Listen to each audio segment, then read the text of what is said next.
Nos últimos dias, um tema que provocou manifestações de brasileiros nas principais cidades do país e que acalorou ainda mais a polarização entre esquerda e direita foi a decisão do Supremo Tribunal Federal que julgou a ação promovida pela OAB e outros acerca do cumprimento da pena após a decisão de segunda instância.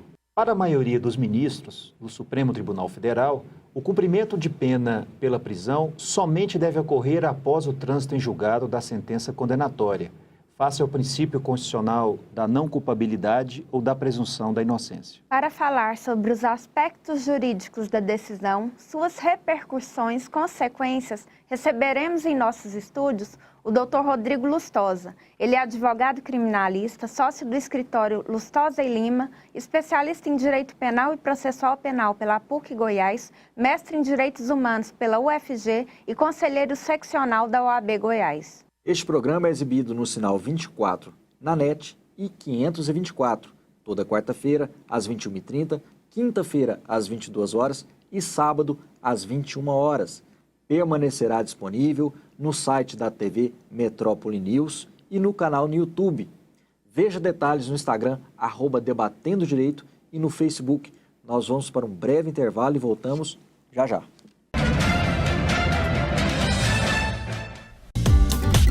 Você está assistindo TV Metrópole.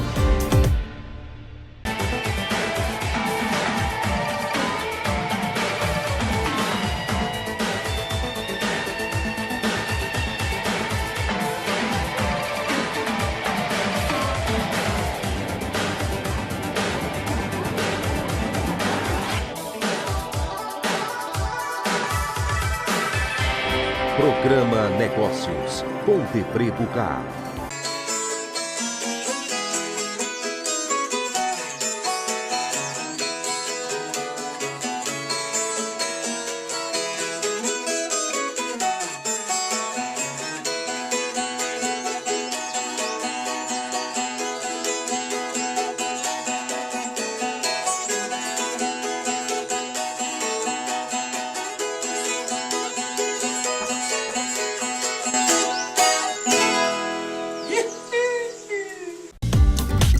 Você está assistindo TV Metrópole. Boa noite. Bem-vindo a mais um programa Debatendo Direito. E hoje trataremos aqui no debate com o Dr. Rodrigo Lustosa sobre cumprimento de pena após sentença condenatória transitar em julgado. Boa noite, Dr. Rodrigo Lustosa. Seja bem-vindo ao programa. Satisfação tê-lo aqui conosco. Boa noite, Dr. Tênio. Boa noite aos ilustres integrantes da bancada. É um prazer estar aqui nessa noite. Satisfação é toda nossa e eu cumprimento meus pares de bancada, Dr. Rafael Zardim, Dr. Roberto Serra, doutora Larissa Coimbra, e vamos aos debates. Dr. Rodrigo Lustosa, na sua opinião, há justificativa para o Supremo Tribunal Federal ter debatido o tema, novamente, esse tema recorrente que ganhou um aspecto bastante repercussor na sociedade, em todo o país, em razão de que envolvia uma personalidade que é o ex-presidente Lula. Haja vista que essa decisão ela foi alterada várias vezes, recentemente inclusive. Isso, na sua opinião, prejudica, compromete a insegurança jurídica no Brasil? Bom, eu acho, em primeiro lugar, Tênio, que há justificativa para que a matéria seja reexaminada. O judiciário deve se manifestar sobre a matéria quantas vezes ele for provocado, quantas vezes ele for chamado a falar sobre essa matéria, ele deverá fazê-lo, ainda que seja para reafirmar as posições que já estão pacificadas. Agora, talvez o que seja de se perguntar, realmente, é como pode haver uma mudança tão radical de posição? Ou, até, como é possível conviver em um país e com órgãos jurisdicionais que variam tanto as suas posições? Essa é a grande questão, porque se nós bem examinarmos essa questão, nós vamos nos deparar com a seguinte situação concreta. Eu tenho o mesmo direito, submetido à mesma corte, em momentos distintos, porém próximos um do outro. O mesmo direito, submetido à mesma corte, em momentos distintos, com uma variação de tempo relativamente curta, traz ou gera como efeito decisões que são absolutamente antagônicas. O que é que justifica isso? O que é que justifica mudanças tão expressivas para questões que envolvem questões tão caras ao nosso direito? O que é que está por trás disso? Essa é a grande incógnita. Isso é o que pode ser colocado, do meu ponto de vista, como a grande dúvida, a grande questão desse julgamento. Doutor Rodrigo, e essa decisão recente do STF, ela é vinculante? Ela tem efeito erga omnes? Explica um pouco melhor para o telespectador, para ele poder entender, e a sua posição também. Vou voltar um pouquinho aqui, o doutor Tênio estava questionando para chegar lá. Essa mudança de posição do Supremo Tribunal Federal, ela se dá através de vias de controle de constitucionalidade diversos. São diversas as vias. Primeiro, a Corte vinha sendo chamada a se pronunciar sobre essa matéria em sede de controle difuso de constitucionalidade. Ou seja, era o controle feito em razão de um caso concreto. Se naquela situação determinado paciente sofria ou não constrangimento ilegal, coação ilegal na sua liberdade de locomoção, em razão da sua prisão ter sido estabelecida antecipadamente, após a confirmação do julgamento de segundo grau. Assim foi o caso, para ficar com o mais emblemático e mais paradigmático dos casos, assim foi o caso do habeas corpus negado pelo Supremo Tribunal Federal, aviado pela defesa do ex-presidente Lula. Aquela decisão valia para aquele caso. É uma situação concreta, enfrentada. A quadra atual é outra, absolutamente distinta. A Suprema Corte foi provocada, inclusive, em uma dessas ações declaratórias de constitucionalidade.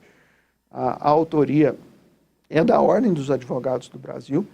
Ela foi chamada agora a falar sobre aquilo que é a missão precípua de uma Suprema Corte de um país, que é avaliar, se não a casuística que lhe é elevada através de casos concretos, mas a própria validade de determinadas normas colocadas em questão diante do império da Constituição Federal. A Ordem dos Advogados do Brasil chamou o Supremo, através de ação declaratória de constitucionalidade, a falar sobre a compatibilidade do artigo 283 do Código de Processo Penal com o atual momento constitucional, com o princípio da presunção de inocência, o dogma da não culpabilidade, e o que o Supremo concluiu é que esse dispositivo que veda, definitivamente veda, não há plasticidade, né, naquilo que diz a lei para interpretá-la de outra forma, esse dispositivo que veda a prisão prisão para o cumprimento de pena, antes do trânsito em julgado, esse dispositivo é plenamente constitucional. Então, foi isso que o Supremo fez. Doutor Rodrigo, o doutor acabou de falar do artigo 283 do Código de Processo Penal. Sim. O ministro Dias Toffoli, ele falou que haveria possibilidade do Congresso alterar, né, esse artigo para determinar em que momento haveria a prisão em caso de condenação. Já o ministro Gilmar Mendes, aparentemente, ele não concorda com essa possibilidade. É possível que essa alteração aconteça pelo caminho sugerido pelo ministro Dias Toffoli? Olha, a pergunta obviamente é dirigida a mim, então ela já é apresentada com duas posições contrastantes. E já que o contraste está estabelecido, eu não vou sequer pedir vênia para lançar aqui a minha opinião, por quanto a divergência sobre a matéria ela já está estabelecida. Agora, me parece que da perspectiva jurídica, da estrita perspectiva jurídica, depois nós voltamos a falar, viu, Tênio? Porque a falta de perspectiva jurídica é que nos dá a insegurança jurídica, mas, olha, da estrita perspectiva jurídica, eu não tenho a menor dúvida que semelhante norma vinda à lume através de lei ordinária haveria de ser alvo de ações agora declaratórias de inconstitucionalidade e, da minha perspectiva, teriam que encontrar abrigo, a respectiva declaração de inconstitucionalidade no Supremo Tribunal Federal. Por quê? Porque nós estamos diante de uma cláusula pétrea da Constituição, artigo 5º, inciso 57. Sequer pode haver uma PEC, como se tem cogitado, né? Agora há um movimento político crescente para que haja uma emenda constitucional estabelecendo a possibilidade de prisão em segundo grau. É um momento que eu vejo como perigoso politicamente, porque nesses momentos os arroubos de extremismo, eles vêm à lume, e nós podemos, por exemplo, ter a perspectiva, em função de um episódio como esse, de se criar a ideia da convocação de uma nova Assembleia Constituinte. Por quê? De antemão nós sabemos, diante da moldura semântica que o texto constitucional apresenta, e é uma moldura rígida, mas o que há são malabarismos hermenêuticos. Diante da rigidez do texto da Constituição Federal e de algo que é apresentado, talvez levianamente, como um genuíno apoio da sociedade às prisões, eu não acho que a sociedade aplauda tanto assim a cadeia, pode não faltar algum aventureiro, algum oportunista, alguém avesso aos vetores do Estado Democrático de Direito, a querer convocar uma Assembleia Constituinte para dar feições cada vez mais autoritárias ao nosso direito. É um perigo. Rodrigo, nós estamos aqui falando sobre prisão a partir de sentença penal condenatória, né, e o seu efetivo cumprimento. Nós temos essa modalidade de prisão, que é conhecida como prisão-pena, mas nós também temos a chamada prisão provisória, né, que é a prisão preventiva, a prisão temporária. Muita gente confunde essas duas modalidades de prisão. Então, a minha primeira pergunta seria para que você tentasse esclarecer para a sociedade essa diferença entre as duas modalidades. E, num segundo momento, dentro ainda desse tema, nós temos dois aspectos importantes. O primeiro é o aspecto jurídico. No voto do ministro Celso de Mello, por exemplo, ele mencionou que em 1989 ele já passou a discutir esse assunto em julgamentos da turma. Ou seja, então esse é um assunto que esse assunto da prisão a partir de segundo grau vem sendo discutido pelo STF desde 1989. É verdade. E a impressão que nós temos, pelo que se divulga, é que trata de uma decisão recente e uma decisão eminentemente política. Então, na sua opinião, primeiro, qual a diferença entre a prisão provisória e o início do cumprimento da pena provisório? Segundo ponto, na sua ótica, essa decisão atual do Supremo Tribunal Federal é uma decisão jurídica ou uma decisão política? Bom, primeiro eu quero agradecer e estar ao mesmo lado do Dr. Roberto Serra nesse programa, porque imagine o que deve ser enfrentá-lo em alguma adversidade própria da advocacia, porque ele tem o condão de fazer perguntas cuja resposta é praticamente inalcançável. Nesse caso, é o que me parece tenha feito ele comigo. Por quê? Definir a natureza jurídica dessa prisão decorrente de confirmação de decisão condenatória de segundo grau me parece uma tarefa que requer realmente um grande esforço. Rigorosamente, essa é uma prisão que tem uma natureza jurídica, penso eu, absolutamente singular. Mas aí vou eu me arvorando a condição daqueles que podem achar alguma coisa originariamente sobre uma matéria, ou seja, uma posição minha.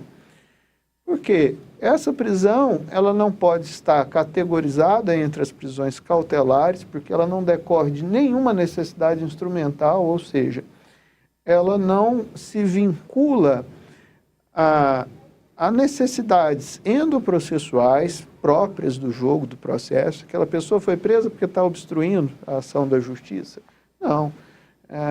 Ela foi presa por se liberdade, posteriormente a aplicação da pena não será possível porque ela acena a todos com uma possível fuga. Também não. Ela não tem nenhuma finalidade processual.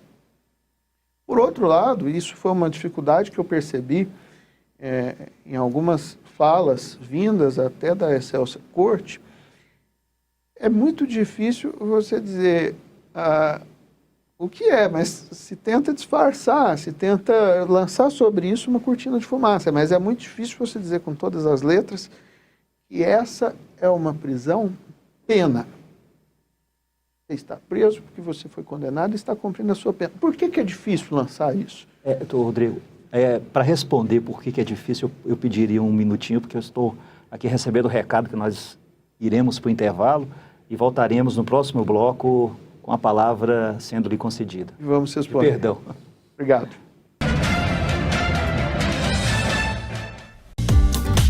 Você está assistindo TV Metrópole.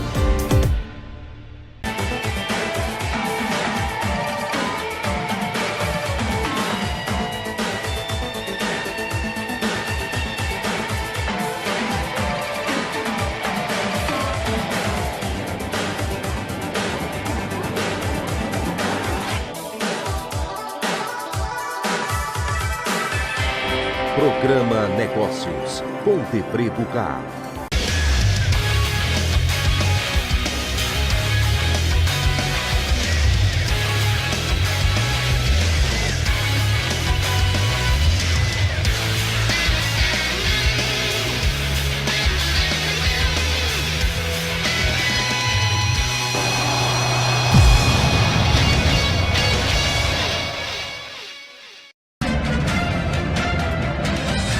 Estamos de volta agora nesse segundo bloco, falando sobre o cumprimento da pena a partir da decisão de segundo grau com o Dr. Rodrigo Lustosa. Rodrigo, no bloco anterior, o senhor começou a responder a duas perguntas que foram feitas. A primeira, diferença entre prisão provisória e execução da pena provisória.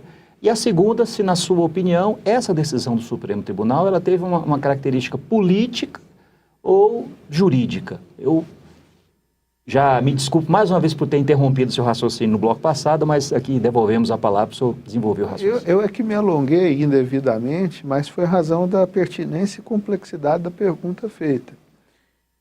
Então nós íamos no sentido, e vamos no sentido, de tentar estabelecer a natureza jurídica desse Frankenstein jurídico criado no nosso país, que é a prisão decorrente de confirmação de sentença condenatória em segundo grau. Como defini-la? Por um lado, ela não tem nenhuma pertinência instrumental, portanto não é uma prisão processual, não guarda, não há finalidade em que se possa atribuir a ela dentro do processo. Por outro lado, se nós assumirmos, aí teria que cair, a máscara cairia, porque se nós dissermos que essa prisão, ela efetivamente é uma prisão pena, não há como negar, sob nenhum argumento, pelo menos não algum argumento por mim alcançável, mas aí não há como negar que essa prisão é o atestado mais solene da culpa do indivíduo, culpa que, segundo a Constituição, só pode ser reconhecida após o trânsito em julgado. Porque se uma pessoa disser, alguém está preso, por que está preso? Está preso cumprindo a pena. O que se imagina imediatamente? Essa pessoa é culpada pelo crime que cometeu, óbvio. Então, claramente é uma pergunta de dificílima resposta, porque da perspectiva de um raciocínio lógico, que aqueles que votaram pela validade da prisão decorrente de segundo grau tentam estabelecer, eles não podem, de forma alguma, reconhecer que essa prisão é o cumprimento de pena, porque o cumprimento da pena significa a imposição da culpa pelo Estado, e a culpa só é lançada a partir do trânsito em julgado. Então, vou deixar reticências porque, em resposta, porque eu não consigo dá-la, e a pergunta realmente talvez requeira mais 3 ou 4 programas desses, nós podemos fazer só com a pergunta do Dr. Roberto Serra. Em segundo lugar, há um ingrediente político. Eu acho, lamento, há pouco no intervalo nós conversávamos sobre o Dr. Lênio Streck. Eu acho que o Lênio cumpre uma função extraordinária no nosso país, chamando o direito para o direito. Quer dizer, chamando o advogado para o mundo que é o mundo do direito, para as reflexões que têm pertinência jurídica. Porque o debate que é jurídico, ele acaba tendo como pano de fundo para a tomada de decisões, muitas vezes, esse não é o único caso, esse é o caso de momento que nós estamos debatendo, mas ele acaba tendo como pano de fundo ingredientes ou substâncias que não pertencem ao universo jurídico. E vamos direto ao ponto. O que mudou nessa diferença aí de 1 ano e pouco nesses 2 julgamentos? Foi a Constituição que mudou? Não. Foi a composição do Supremo que mudou? Também não. O que mudou? Mudou o ingrediente político. É inegável que a distância de um pleito eleitoral para presidente da República, ela influenciou sobremaneira já aquela tomada de decisão anterior. Quer dizer, livre dos vapores próprios do acirramento político de momento, e já agora mais atrelado a questões próprias do universo jurídico, e essa deveria ser a sua verdadeira vocação ou atribuição, o Supremo é capaz de se reinventar, fazendo agora muito mais com balizas jurídicas, ao menos na dicção da douta maioria, a qual eu me filio, e muito menos com balizas vindas de outros universos. Todas as vezes que nós vemos, eu acho que existem até nomenclaturas, eu vez por outra vejo isso em algum lugar, que são absolutamente desdenhosas da imparcialidade da justiça. Vara especializada no combate do crime tal. O judiciário não é combatente, o judiciário não entra no jogo, o judiciário não disputa a partida, de lado nenhum. Portanto, ele não combate, ele julga. Ele tem que preservar o seu lugar de imparcialidade. Quando se batiza uma vara com semelhante nome, já se desequilibra a partida. Isso significa que eventualmente você pode ter um juiz entrando em campo com uma visão de mundo, que é combater, ou sou o cavaleiro contrário à corrupção em uma cruzada messiânica. E aí, nesse exato instante, todos nós estamos em risco. Inclusive a sociedade, que grita pela prisão sem saber que o próximo prisioneiro pode ser um daqueles que está levantando essa bandeira. Essa é a situação. Dr. Rodrigo Lustosa, eu gostaria que o senhor fizesse aí uma abordagem sobre os princípios constitucionais da presunção de inocência, o devido processo legal e a ampla defesa e contraditório, tomando por base essa alteração no entendimento da Egrégia Corte Suprema do Brasil. Eu acredito que a decisão do Supremo, a atual decisão do Supremo, sempre decisão do Supremo, ela prestigia todos esses princípios que você acabou de mencionar. E por isso mesmo, por prestigiá-los, é que ela será uma decisão difícil de ser digerida no Brasil. Muito difícil. Por quê? Nós não dialogamos bem com a legalidade vigente. Isso se pode colocar tanto numa escala principiológica, os grandes princípios, mas nós podemos observar isso também em relação à legalidade infraconstitucional, quer dizer, no Brasil lei pega ou lei não pega. Mas o que nós podemos pensar, talvez de mais produtivo quanto a essas questões todas e talvez de mais profundo, é que esses tantos princípios, presunção de inocência, não culpabilidade, contraditório, outros mais, a ideia de que o juiz tem que se postar de forma inerte, de forma imparcial no processo, de que ele não pode desequilibrar essa partida, não pode entrar em campo, como um estádio de futebol, foi pênalti. Quem é que vai cobrar esse pênalti? Sou eu, juiz. Não, não pode. Cabe a ele dizer se a bola entrou, se foi gol ou não.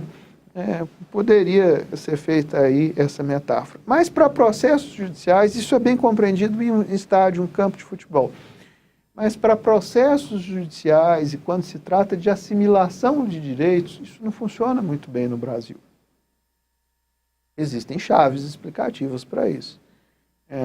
O Dr. Tênio há pouco estava me dizendo como essa questão se tornou recorrente, né? Ela está nas mesas dos bares, ela está em todos os lugares.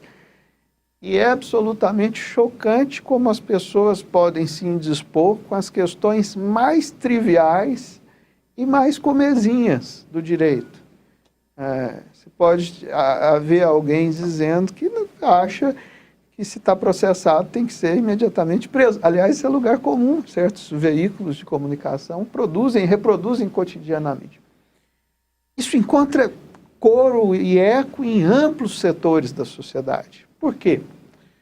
Porque esses direitos todos, eles não estão fortemente arraigados.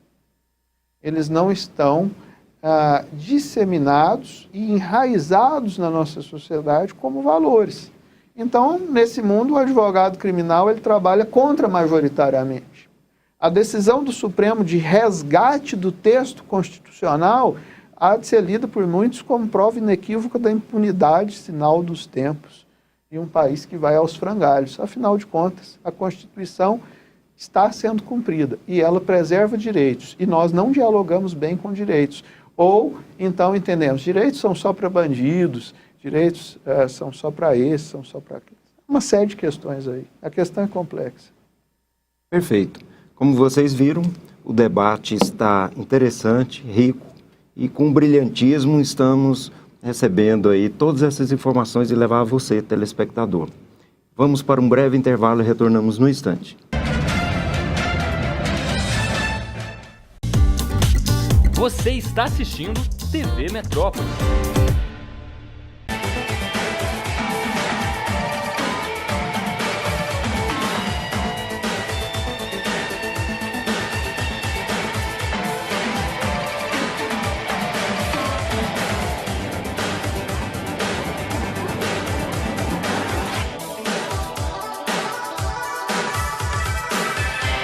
Programa Negócios, Ponte Preta K.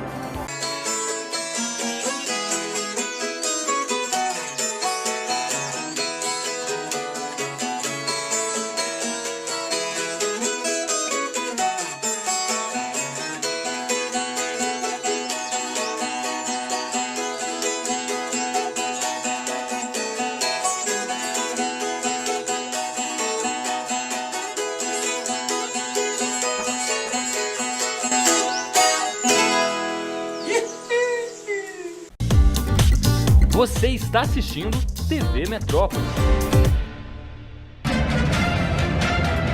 De volta ao intervalo, recebendo em nossos estúdios o Dr. Rodrigo Lustosa, falando sobre cumprimento de pena após sentença condenatória transitar em julgado.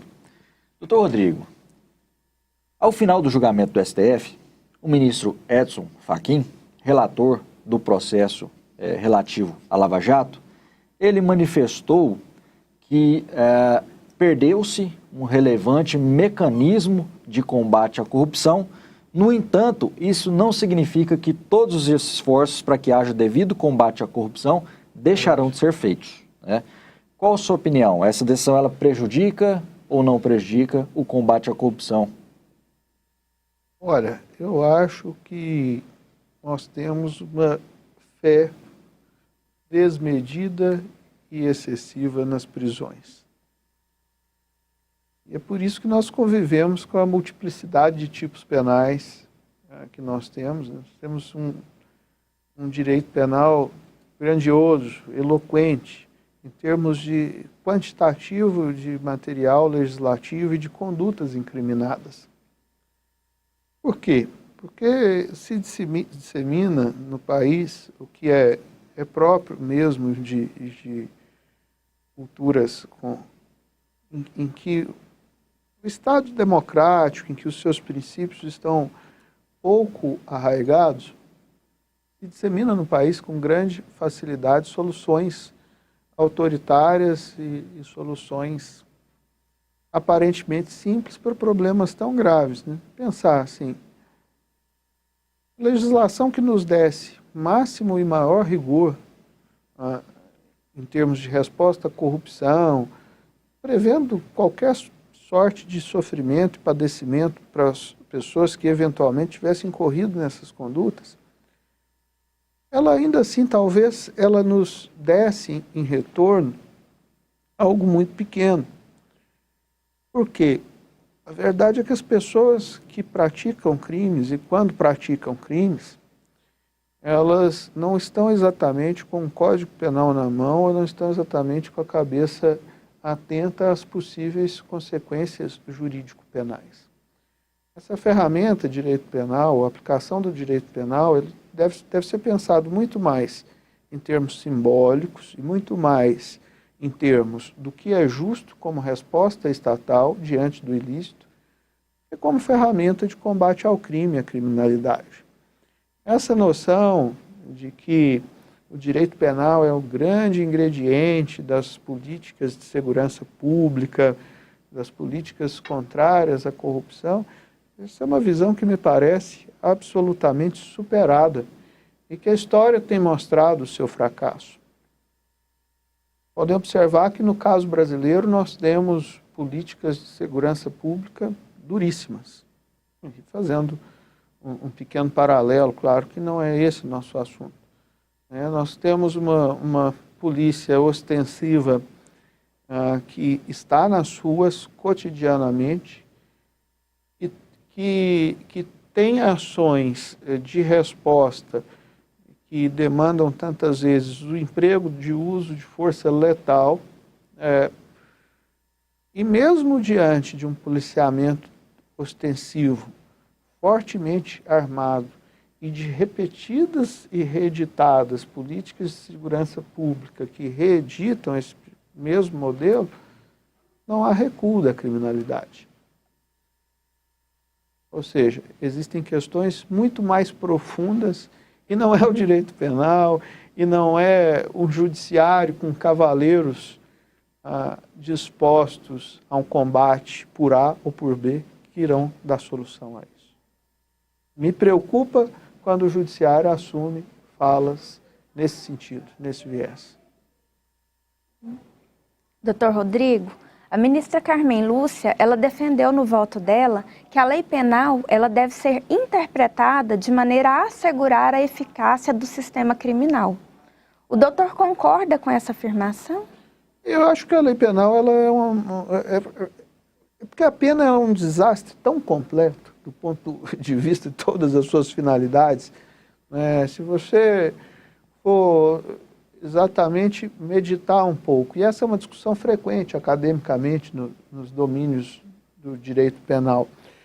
Se você for meditar um pouco sobre o que é a pena, e até mais do que isso, melhor do que isso, para que serve a pena, vários questionamentos irão surgir. Para que é que tem servido as imposições de penas no Brasil? Nós temos rigorosamente, e não há nenhuma alegoria nisso, tem coisas que dizem que isso é muito repetido, mas precisam ser repetidas. Nós temos nas nossas unidades federativas campos de concentração estabelecidos, com milhares de pessoas morrendo. Morrendo porque não tem água para beber, porque estão em condições de superlotação. Então há uma matança, há uma destruição da vida em massa, em larga escala. No nosso país hoje, atualmente, existe isso. E para que isso? Qual é a resposta que pode se dar? Isso atende à perversão humana, em alguma medida pode ter gosto na punição. Isso atende a algum sentido de justiça. Isso atende a quê, exatamente? Qual é o benefício para a sociedade decorrente do aprisionamento? Não se mostra, não tem estatística mostrando que ter prendido mais fez com que a criminalidade tenha caído ou que houve a readaptação, a reinserção social do indivíduo posteriormente, ou que as taxas de reincidência na prática delitiva tenham caído. Mas uma das vias para se explicar a imposição da pena, para se justificar a imposição da pena, é dizer que a pena ela é um aceno da eficácia da norma. Por quê? Porque uma norma que não prevê sanção, ela é uma norma vazia sob o ponto de vista da coerção, quer dizer, ela não pode impelir ninguém a cumpri-la. Por quê? Porque ela não pode constranger, ela não traz o aceno da censura. Então, drasticamente, o direito penal vem com essa característica que lhe é única, de levar aquele bem inato ao ser humano. Voltando à pergunta, depois de uma explanação medianamente extensa, a sanção penal, ela simboliza, no plano das ideias, a eficácia da norma? Sim, simboliza. Mas isso é uma questão simbólica. Isso é um debate muito mais acadêmico do que não tem esse apelo de efetividade como se quer dar. Eu acho que a fala da ministra é muito mais nesse sentido. Há algo que justifica a pena. O que é? É que a norma precisa ser provida de eficácia e, simbolicamente, a existência de uma sanção confere eficácia à norma. Talvez tenha sido esse o sentido de sua fala. Obrigada. Rodrigo, dentro da pergunta da doutora Larissa, no sentido de se assegurar a eficácia da norma por essa interpretação mencionada pela ministra Carmen Lúcia, me veio à memória também nessa linha, me parece, é o posicionamento do Barroso, no sentido de que essa interpretação, com esse viés, poderia favorecer aqueles que possuem bons advogados, como se os bons advogados, por outro lado, acabassem por contribuir com uma impunidade, já que interporiam recursos, digamos assim, talvez protelatórios e retardaria a eficácia da aplicação da lei. Ser bom advogado é ruim? Ser bom advogado é maravilhoso. Em primeiro lugar, para toda a sociedade, né? É um filme de volta para o futuro. E em determinado momento, os protagonistas chegam a um tempo distante do nosso, eles são arremessados, todos conhecem essa história, né? Eles fazem uma viagem intertemporal e é um momento de fala em que alguém está sendo julgado e o julgamento dura, acho que 5 minutos. Então, se disser, aqui no futuro os advogados foram abolidos. Então, justamente, a advocacia presta um grande serviço à justiça. Ela presta o serviço de manter acesa a chama contra-majoritária, que é a chama de afirmação de direitos. É claro que discursos que assimilam, que lançam mais daquilo que já é dito, eles vão permear muito mais facilmente os tecidos sociais, vão percorrer uma distância muito maior e com uma rapidez muito maior do que o discurso contra-majoritário. Então, dizer no Brasil que o advogado luta pela impunidade sem dizer, imagine o que seria uma justiça sem nenhum advogado operando, né? Com todo mundo sendo condenado sumariamente em julgamentos de 30 segundos, a plena potência e o arbítrio exercido em todos os seus termos, sem ter ninguém capaz de dizer uma palavra contra isso. Onde é que nós estaríamos? Lançar o avesso disso sem nenhuma reflexão é simples, porque isso encontra eco no senso comum que nem sempre cristaliza aquilo que é justo.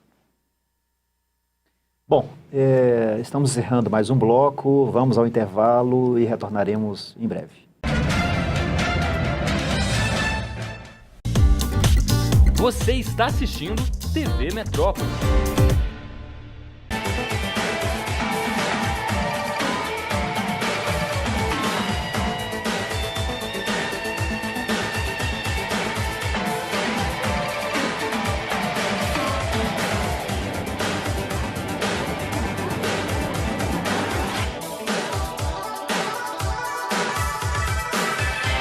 Programa Negócios, Ponte Preto K.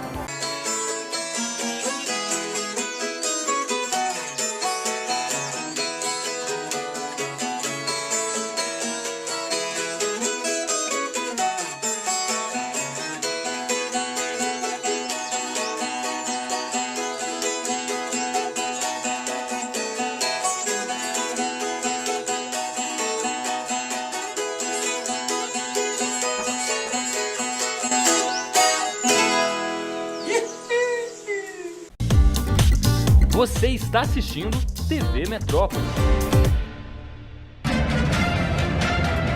Retornando para o nosso quarto e último bloco, hoje com o Dr. Rodrigo Lustosa, tratando aqui sobre cumprimento de pena após sentença condenatória criminal transitar em julgado. Dr. Rodrigo, nós tivemos aí no passado uma situação que originou pelo Supremo, que foi a condenação, o início de cumprimento da pena após a sentença condenatória em segundo grau. E agora, recentemente, essa reversão desse entendimento. Pois bem, eu faço duas perguntas. Primeira, qual o efeito dessa mudança de entendimento, considerando que muitos réus foram encarcerados? Qual o efeito disso para esses réus?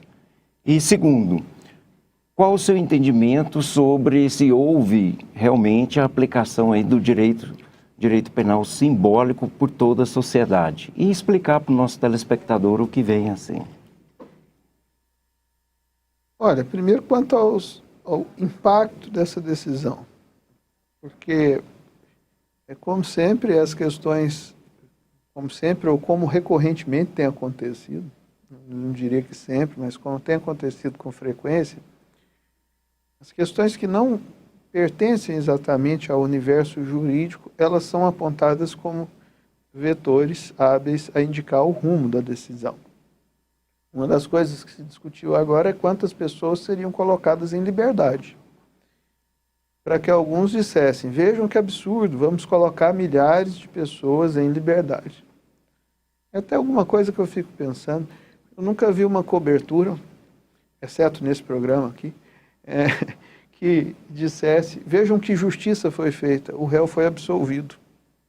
Vejam que situação maravilhosa nos aconteceu. Várias pessoas que ainda não eram culpadas e estavam presas, cumprindo uma pena indevidamente, porque não tinham a sua culpa formada, puderam ser colocadas em liberdade.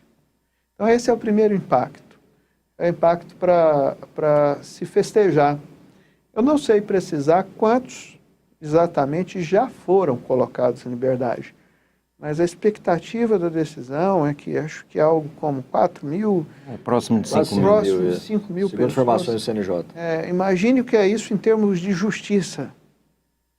Você poder afirmar que nós tínhamos quase 5 mil pessoas encarceradas, sem nenhuma razão processual para que estivessem presas, que estavam cumprindo pena antecipadamente, sem que tivessem a sua culpa definitivamente reconhecida pelo judiciário. Então, isso é um ganho digno de todas as notas e de todos os grifos. De todos os grifos, né? Isso merece ser enfatizado. É algo muito elogioso é um prestígio muito grande da legalidade vigente. Nós precisamos lutar no Brasil pelo cumprimento das leis. Precisamos deixar de pensar assim, olha, isso aqui vai ser ruim, porque é a lei que nós temos. Respeitar a ordem legal vigente é bom, é uma boa partida para a nossa sociedade. Mas da perspectiva simbólica, o aceno do cárcere é um convite às culturas autoritárias, né? Porque, vejam, quantos ramos do direito nós temos que são sancionatórios, tal qual o direito penal é sancionatório. O direito administrativo nos dá a todos sanções, às vezes até em demasia, quer dizer, nós andamos pelas ruas da nossa cidade e aqui e acolá somos multados.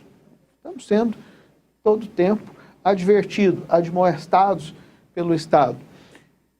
Mas houve o completo esvaziamento, quer dizer, da fé que se deposita nas sanções, e podem ser sanções pesadas, impostas por outros ramos do direito. Exemplo do direito eleitoral, exemplo do direito administrativo, que acabo de mencionar. A grande especificidade do direito penal, o que faz do direito penal é a possibilidade de subtrair do ser humano um bem que não é adquirido ao longo da sua existência. Os outros ramos do direito, quando nos impõem as suas sanções, quando impõe a alguém a sua sanção, o que ele leva, invariavelmente, é um bem que foi adquirido. É uma conquista que o indivíduo teve, um bom êxito que ele teve ao longo da sua jornada. Adquiriu o direito de votar, adquiriu o direito de ser votado, adquiriu determinado patrimônio. O direito penal tem uma especificidade. Ele leva, embora do indivíduo, é o único que consegue levar do indivíduo aquele bem que lhe é inerente, que é a liberdade do ser humano. Talvez por isso ele tenha um apelo simbólico tão forte, mas quem dera saber dizer por que nós moramos em um país onde a prisão é apontada como o grande remédio para todos os males. Isso certamente é um problema com variadas chaves explicativas. Doutor Rodrigo, aqueles que defendem a prisão em segunda instância argumentam que em centenas de países existe essa prisão após a sentença de primeira instância ou até a sentença de segunda instância. E aí questionam, será que eles estão errados e o Brasil está correto? Qual que é a sua opinião sobre essa questão? Eu acho que é possível se operar bem um sistema de justiça com as duas modalidades, com as duas possibilidades. Eu sou absolutamente tranquilo. Estou absolutamente tranquilo e sereno em relação a isso. Evidentemente que acho que por uma questão de coerência, talvez até de raciocínio lógico, eu acho que a pena só se forma a partir do trânsito em julgado. Então, tendo aqueles sistemas de justiça que operam com o princípio da não culpabilidade exercitável até o momento do trânsito em julgado. Agora, a questão é que não pode haver paralelo para funcionar como burla da nossa Constituição. Isso que nós temos assistido é um horror, é que leva o nosso país à balbúrdia, à baderna, e nós estamos cansados disso, preciso ter ordem. Então, se nos Estados Unidos funciona de uma forma, vamos dar o drible na nossa Constituição para que aqui funcione de uma forma diferente. Se na China é assim, então aqui vai ser assim, mesmo que a nossa lei diga o contrário. Preciso respeitar a supremacia da Constituição Federal. Isso é prova de patriotismo, de civismo, né? Enfim, de uma sociedade que quer amadurecer e avançar enquanto modelo civilizatório. É assim que tem que ser. Doutor Rodrigo, boa parte dos brasileiros tem a sensação de que a legislação brasileira ela é muito protecionista para com aqueles que descumprem a lei. Sendo aprovado o cumprimento da pena apenas após o trânsito em julgado da sentença penal condenatória e dada a quantidade de recursos que nós temos no nosso sistema penal, será que essa sensação de impunidade ou essa sensação de que a legislação é protecionista, ela não aumentaria? Pode ser que aumente, porque você tem vários ingredientes contribuindo para a sensação de impunidade. Entre eles, nós podemos citar, por exemplo, a indústria que se beneficia disso. A venda de arame farpado, de cerca elétrica, de câmeras de segurança, sem nenhum dado para dizer que um edifício que está monitorado e outro que não está monitorado, nesse se rouba mais, nesse se rouba menos, nada. Então, existem pesados interesses por trás disso, e como a senhora muito bem pontuou, doutora Larissa, é uma sensação, né, sensação de impunidade. O que é que nós vamos fazer para combater a sensação de impunidade? Isso é algo que me parece refoge muito do direito penal, mas que podem se aproveitar disso para inflar essa sensação. Eu acho que já tem sido feito. Talvez em casa tenham pessoas com medo desses 4 mil que foram colocados em liberdade, em nome da justiça. Muito obrigada. Bom, chegamos ao fim do nosso programa. Queremos aqui agradecer ao Dr. Rodrigo Lustosa, que nos brindou com verdadeiras lições sobre um assunto tão importante. Muito obrigado, Dr. Rodrigo, pela presença. Espero que o senhor retorne aqui mais vezes, em outras oportunidades. Com certeza retornarei. Sou eu que agradeço, porque tendo passado e sobrevivido a uma sabatina tão qualificada, eu me sinto mais apto como cidadão e como advogado, inclusive. Muitíssimo obrigado. Obrigado. Obrigado. Obrigada.